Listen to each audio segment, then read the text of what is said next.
Hello everyone, আমার YouTube চ্যানেলে সবাইকে স্বাগতম। আজকে আমরা একটু শিখব প্রেজেন্ট কন্টিনিউয়াস টেন্স। গতকাল আমরা প্রেজেন্ট ইনডেফিনিট নিয়ে আলোচনা করছিলাম, আজকে আমরা শিখব প্রেজেন্ট কন্টিনিউয়াস।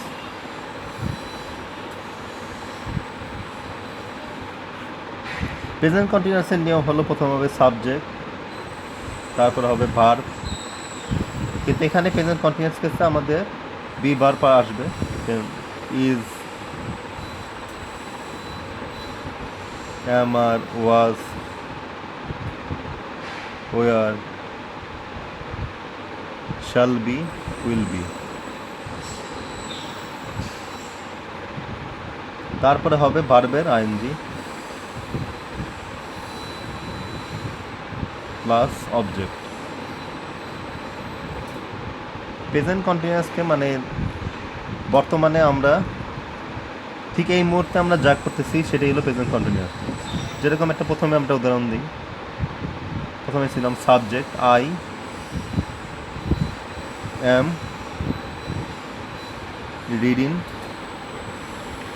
আইএনজি হবে যেখানে এম আছে, রিডিং এ বুক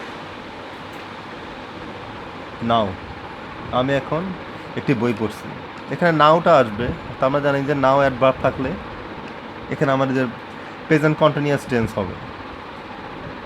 নাও অথবা রাইট নাও হতে পারে, আর দিন রাইট নাও।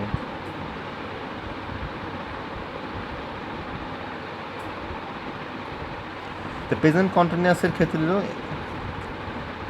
প্রথম এখানে রুলস হবে, যেখানে ইজ এ মানে বি ভার্ব হবে, এখানে আমরা লিখে দিতে পারি বি ভার্ব। তার is am are was were shall be will be এবং ভার্ব প্লাস আইএনজি হবে, প্রেজেন্ট ভার্বের প্রেজেন্ট ফর্মের সাথে আইএনজি। আরেকটা আমরা উদাহরণ দেখি, দিলাম ইউ, जिसके ইউ ওয়ার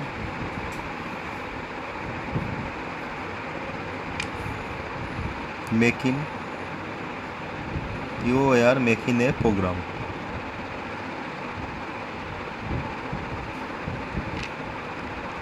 যদি আমি এটা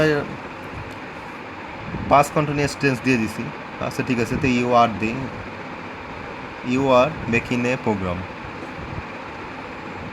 যেহেতু আমরা প্রেজেন্ট কন্টিনিউয়াস শিখছি, সেটা পাস্টের ক্ষেত্রে হবে ওয়ার, প্রেজেন্টের ক্ষেত্রে you are making a program, যে তুমি একটি প্রোগ্রাম তৈরি করছো।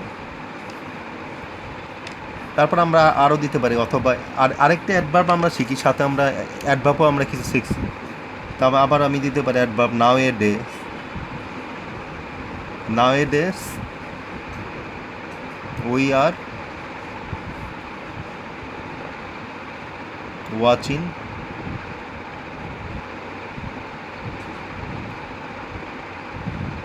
news।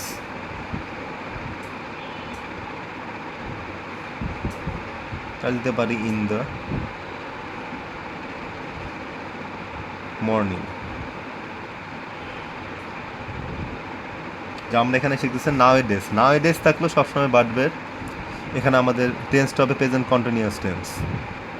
নাওএডেজ, নাও, রাইট নাও, এরকম অনেক কিছু আমরা জানতে পারবো, যে নাওএডেজ, রাইট নাও, এরকম যদি আমরা অ্যাডভার্ব দেখি, নাওএডেজ এটা হলো অ্যাডভার্ব, এরকম অ্যাডভার্ব থাকলে আমরা প্রেজেন্ট কন্টিনিউয়াস টেন্স আমরা এটা বুঝি।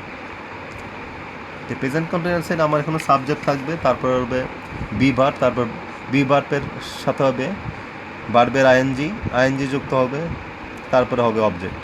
এটা হলো প্রেজেন্ট কন্টিনিউয়াস টেন্সের রুলস। যেরকম আমরা আরেকটা উদাহরণ দিতে পারি প্রেজেন্ট কন্টিনিউয়াস টেন্সে, যেমন হি দিয়ে দিলাম, হি বা she, he she is doing,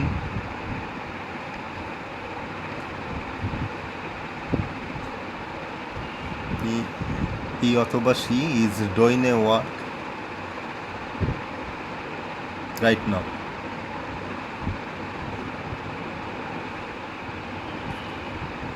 যে সে এই মুহূর্তে সে একটি কাজ করতেছে।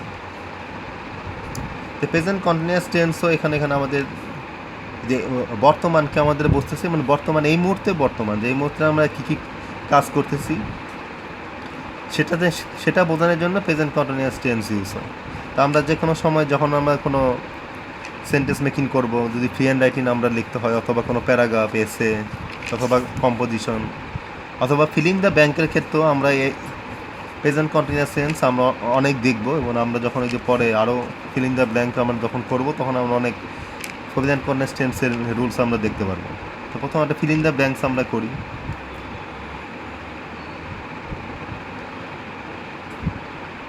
যেমন হি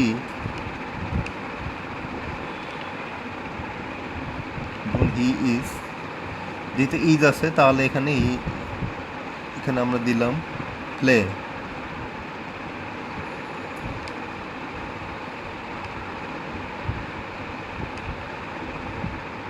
প্লে ফুটবল।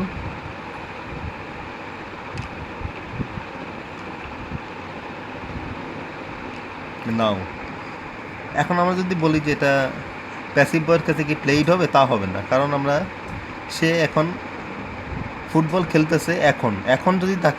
এখন যদি আমরা অ্যাডভার্ব যদি যুক্ত থাকে কোনো সেন্টেন্সে, তখনই আমরা বলবো যে হি ইজ, সেটা হবে প্লেইং।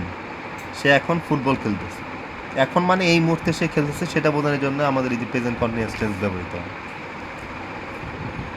তো ঠিক আছে বন্ধুরা, আজকে এই পর্যন্তই প্রেজেন্ট কন্টিনিউয়াস টেন্স আমরা শিখলাম। আগামীকাল আবার প্রেজেন্ট পারফেক্ট টেন্স আবার নিয়ে আলোচনা করব। ততক্ষণ পর্যন্ত আপনারা লাইক, শেয়ার এবং সাবস্ক্রাইব করুন। তো সবাইকে ধন্যবাদ, ভালো থাকবেন।